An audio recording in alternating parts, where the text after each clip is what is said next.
Remind lang kita,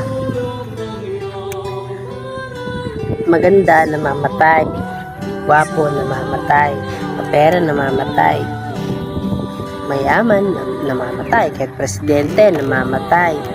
Kasi hindi natin matatakasan yun.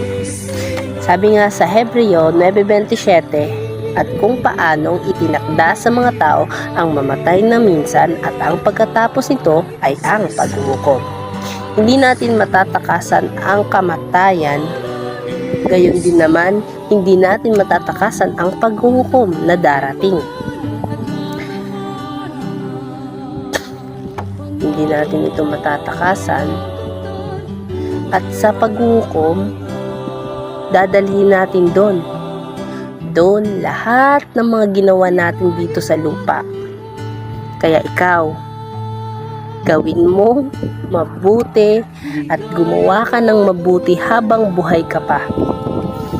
Ingat and God bless. To God be the glory.